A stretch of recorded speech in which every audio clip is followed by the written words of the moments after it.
What truly defines a sustainable car or a luxurious one in today's world?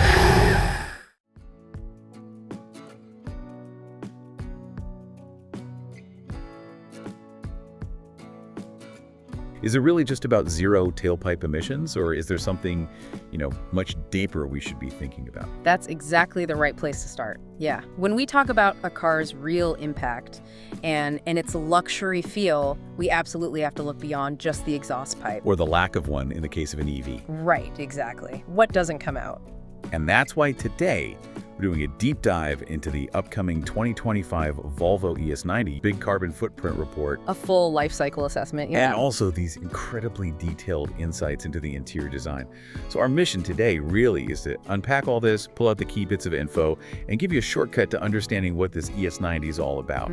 Because on one hand, you've got this rigorous scientific assessment of its environmental footprint compared to other Volvos. Yeah, the hybrids. And then on the other, this look inside what Volvo is actually calling a Scandinavian living room. It's quite a contrast, isn't it? It genuinely is. And what's fascinating, I think, is how those two things, sustainability and this luxurious design, are, for Volvo, meant to be deeply connected, intentionally intertwined. Okay.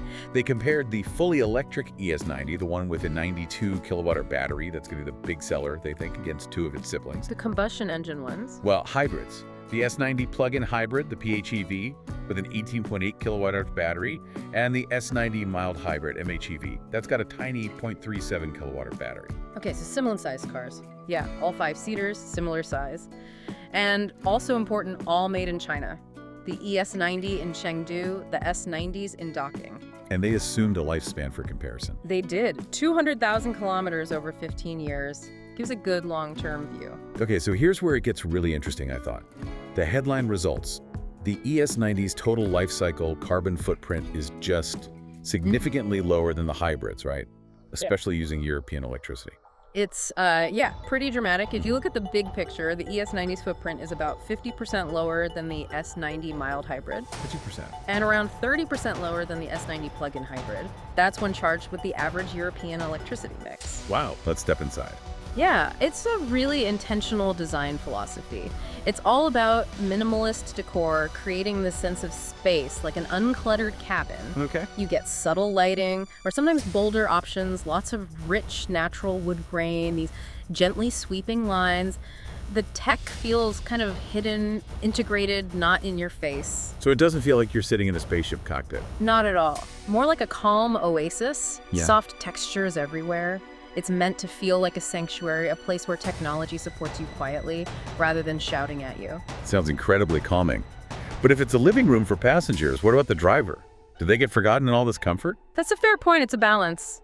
But Volvo seems to have focused on the driver too. The front seats are sculpted, really ergonomic. They actually worked with physiotherapists on the design. Seriously? Yeah. Slim backrests to help with space, but really supportive headrests designed to ease shoulder strain. Lots of power adjustments, lumbar support, even cushion extensions for your thighs. That's good for long drives. Definitely. Heated seats are standard up front. You can get optional ventilation and even a 10-point massage system. Fancy. And you can save all your seat preferences to your driver profile, which is neat if you share the car. And the steering wheel. Is it packed with buttons in this minimalist space? It's designed to be intuitive. Easy reach switches for driver aids, audio, voice commands, everything you need, but kept clean.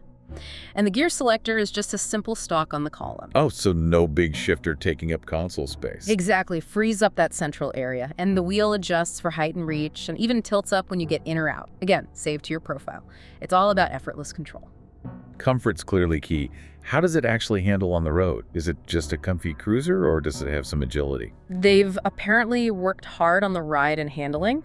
The standard setup uses a double wishbone suspension, which usually means good handling, but there's also an optional active chassis.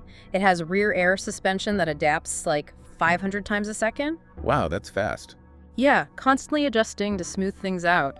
The long wheelbase helps soak up bumps too. Plus, it has one-pedal driving, which can make city driving really smooth. It feels substantial, but also agile. Sounds like the driver is well catered for.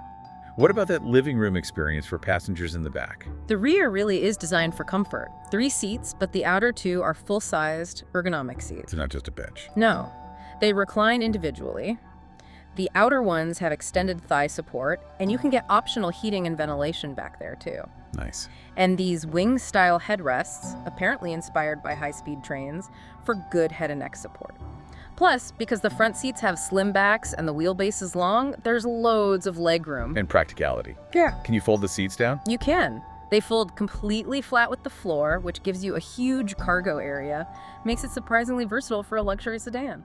That's actually really useful. What about all the little things? Storage, controls. They've thought about that too. The center console has this minimalist shelf under the main screen. It acts as a handrest when you're using the touch screen, which is a small but clever touch. Then there's this beautiful crystal controller for volume and playlists. Ooh, crystal. Yeah, feels premium. There's hidden storage, an illuminated bin under the armrest, cup holders. In the back, there's a big padded armrest with wood trim, cup holders that pop up automatically, a spot for your phone, more storage. It all feels very considered. Okay, now for the wow features. You mentioned something about the roof. Yes, the electrochromic roof. It's panoramic, runs almost the whole length of the car. So lots of light. Loads. But it's smart glass, tinted, infrared coated, laminated, cuts glare, noise, and blocks about 80% of the sun's heat. 80%, that's impressive. Might even save some battery on aircon. Exactly, a little efficiency bonus. And the optional electrochromic part lets you change the opacity, touch a button, and it goes from clear to tinted, dimming the light. Like those fancy airplane windows. Kind of like that, yeah. Great for privacy or just setting a mood. Very cool. And the lighting inside, does that play into the living room vibe? Definitely. It's quite advanced. There's a welcome sequence when you approach the car. Boot lights up. The cabin lights dim subtly when you put it in gear, helps focus. Smart. The ambient lighting is designed to mimic natural sunlight, bringing out the colors and textures, side step lights under the doors too. And then there's an optional higher level system. Go on. 6 light themes inspired by nature. Things like northern lights, forest bath, and backlit wood panels with the starfall pattern that apparently includes the Morse code for Volvo hidden in it. Morse code? Mm-hmm. Seriously, that's a detail. A very Volvo detail, right? A blend of tech and, I don't know, poetry. Okay, speaking of practicality again, Yeah. How much can you actually fit in this thing? Boot space. It's pretty decent. 424 liters with the back seats up. Fold them down, and it expands to 1,427 liters. That's quite big. Yeah, plenty for luggage or bigger items, and don't forget the frunk. Ah, the front trunk. How big is that? It's 27 liters, not huge, but perfect for charging cables, cleaning stuff, maybe a small bag. Keeps the main boot clear. Useful. Now let's circle back to sustainability quickly. The interior materials. Yeah. You said they connect to the green promise. Are we talking traditional leather or? That's a key point. Volvo's trying to weave sustainability right into the fabric, literally. There are 2 main upholstery options. Neither is traditional leather. Okay. First is called Nordico. It's premium, feels smooth, but it's made from recycled PE bottles, PVC, and this bio-attributed pine resin. Rhine resin. Yeah, from sustainable Scandinavian forests. It's durable, easy to clean, comes in nice colors like dawn, charcoal, cardamom. It's a high-performance, responsible alternative. Interesting. And the second option? That's a wool blend. Comes in a zinc color. Soft, tactile. Uses recycled polyester mixed with traceable, responsibly sourced wool. Wool in a car. Yeah, it's naturally warming and cooling, durable, easy to clean. So both choices are about demonstrating a kind of luxury that's also environmentally conscious. It really shows they're thinking about it holistically. Okay, finally the sound systems. In a Scandinavian living room, the audio must be important, right? Oh, absolutely. You've got some seriously premium choices if you're an audiophile. The top one is a Bowers & Wilkins system. Ah, Bowers & Wilkins. High end. Very 1610 watts. 25 speakers. It's got special features like a tweeter on top on the dash for direct sound, speakers built into the headrests. In the headrests, wow. Yeah, for a really immersive personal sound, Nautilus-inspired tweeters, continuum cones for clear vocals. It supports Dolby Atmos too. Proper surround sound. Exactly. And get this, unique sound modes tuned in Abbey Road Studios. You can pick control room for an intimate sound or live recording for a more expansive feel. Tuned at Abbey Road. That's pretty cool. It's aiming for a bespoke listening experience, definitely beyond just turning up the volume. Sounds incredible. From the nitty-gritty of the carbon footprint analysis, The LCA, yeah. across the whole life cycle, Okay. all the way to the intricate details of this luxurious interior. It's been quite the journey, hasn't it? It truly has. I think the key takeaway on the footprint is that the ES90 does offer a clear advantage over the hybrids, but and it's a big but, that advantage really depends on where you get your electricity. Right. Cleaner electricity equals a much bigger win for the EV. And we also saw Volvo's commitment isn't just talk, right? It goes deep into materials, recycled content, renewable energy in their factories. Exactly. Using things like Nordico and that wool blend, pushing suppliers on renewable energy, it's baked in. And then inside, that Scandinavian living room concept really comes through, trying to blend tech with natural, comfortable materials and topping it off with these seriously impressive sound systems. Yeah, aiming for that sanctuary feel. It really paints this picture of a car where it feels like every detail, from the aluminum under the paint to the air you breathe inside, has been thought about. Not just for luxury, but for its total impact. It's more than just an electric car. It feels like a statement about a whole approach. And, that kind of brings up a question for you, listening to this.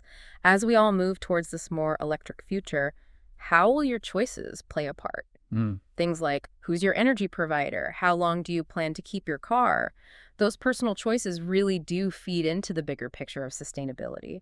The car itself is just one piece of a much larger puzzle. You're part of that system too. That's a really powerful thought to end on. Well, thank you for joining us on this deep dive into the Volvo ES90. We hope it's given you a shortcut to understanding what goes into making a modern, sustainable luxury vehicle.